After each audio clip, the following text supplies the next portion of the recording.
The morning his cafe almost died, Marcus Carter woke to smoke.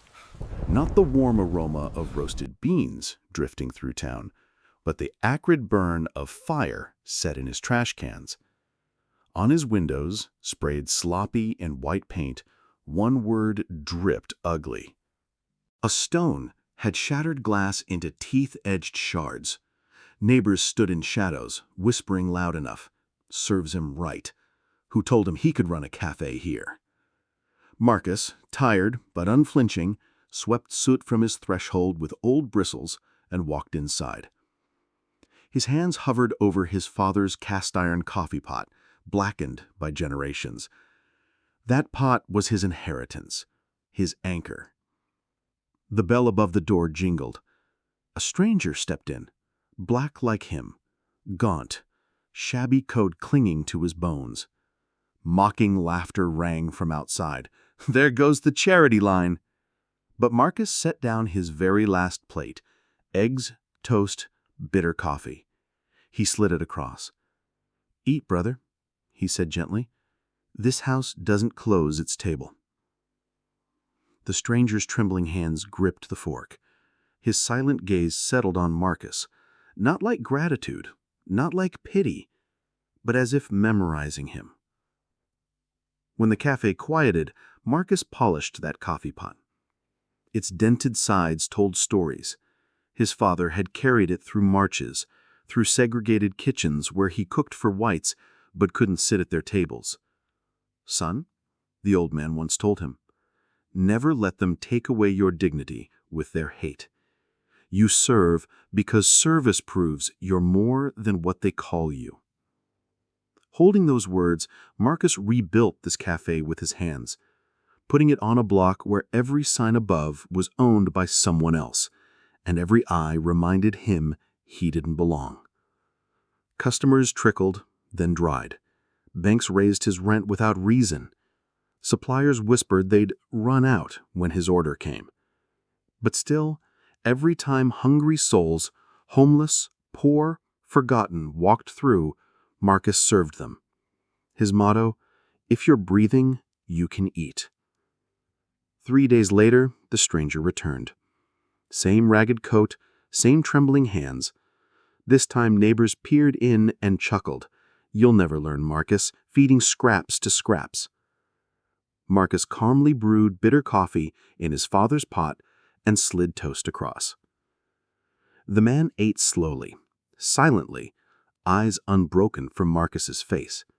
Not the look of a beggar, the look of someone measuring the man across the counter.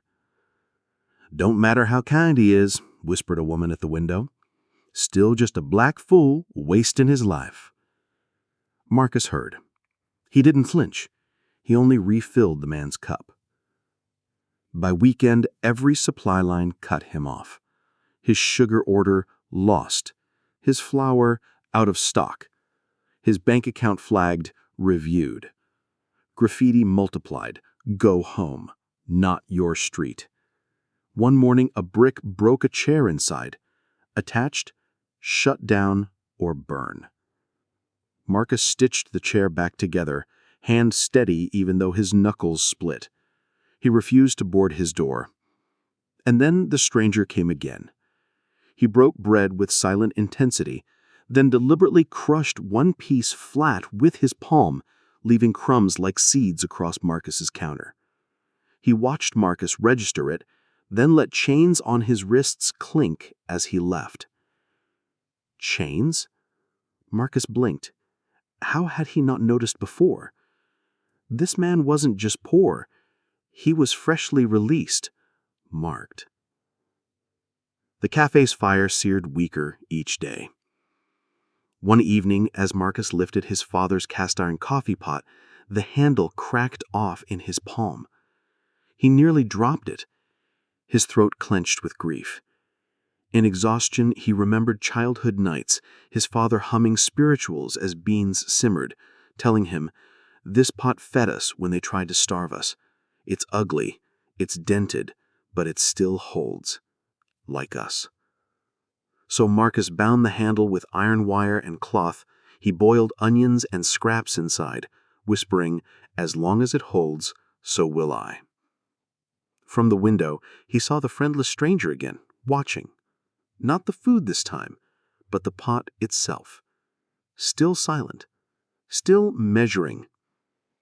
Utilities cut, lights out, gas disconnected. Marcus made coffee over firewood, smoke thick in his lungs. Dinner one night was boiled rice from charity, stretched with onion peel. And yet when the stranger returned, Marcus pushed the steaming bowl across. The man lifted spoon and for the first time nearly smiled. He pressed that spoon against Marcus's pot, metal against metal, as if saying something wordless about endurance, then left. Outside, hate grew louder. Police knocking with inspections, children chanting slurs. His cafe had become a target, not a table. By dawn, a full crowd. Signs, "No black cafe here." Stones, rotten fruit. Officials climbed his stoop, decree in hand. "By order of the council, your cafe is seized for debts unpaid. Vacate by tomorrow. The governor will oversee it personally." The mob roared. To them, Marcus wasn't a business owner. He was theater, the spectacle of a black man's fall. Marcus lifted his cracked coffee pot high and shouted over them, "If the man is breathing, he can eat. I will give until you take everything." Booing drowned his words. And then, through the jeers, came the rattle of chains. The stranger again, watching him. And this time, he did not lower his head. Black cars, polished shoes. The crowd parted for the governor and his officials, arriving to destroy a cancer of the block. The governor bellowed accusations. "This man wastes resources. He feeds criminals. He dishonors law itself." He pointed. Guards stormed inside, knocking cups from tables and overturning chairs. Flowers spilled like snowstorm over floorboards. Laughter erupted from the mob. Marcus gripped his pot like a shield. Bruises of shame swelled in his heart. The governor roared, "Why give your last to those who took everything from you?" Chains clattered then. The stranger stood straight, voice slicing the chaos. "Enough." Gasps. The crowd froze. The ragged man spoke stronger now. "You know me." He lifted chained wrists. His gaze pinned the governor. "You chained your own blood." Shock fractured the air. His son? Whispers cut like lightning. The governor's face faltered. Recognition. Fear. The son tore the decree from an official's hand. "This woman gave me dignity. This man you call fool fed me dignity.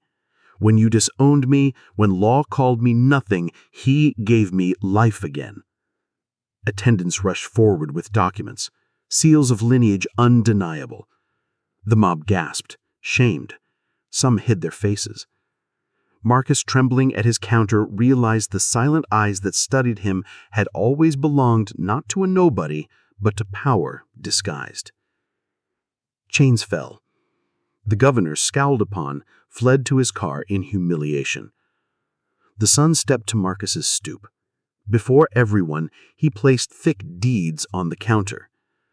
"This cafe is yours. Debts erased. It grows with my backing. And those you fed, the forgotten, the imprisoned, they'll work here. They'll bake, serve, rebuild. Not charity, dignity." He lifted Marcus's cracked coffee pot high in rain, its wire-bound handle gleaming. "This pot is proof. They tried to break you, you endured. That is power no hate can erase." Cheers swelled, tears fell. Neighbors hung their heads in shame. Those who threw stones whispered, "He was right all along. Kindness returns." Marcus pressed his palm to the pot, his father's relic, and closed his tired eyes.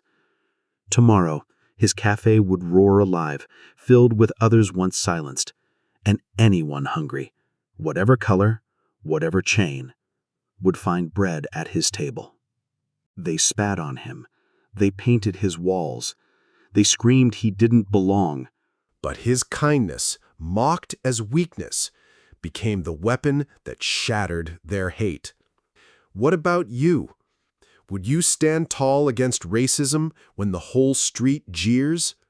Would you keep serving dignity even when it costs you everything? Tell us in the comments, and share this story because the world must never forget. Resilience and compassion outlast cruelty.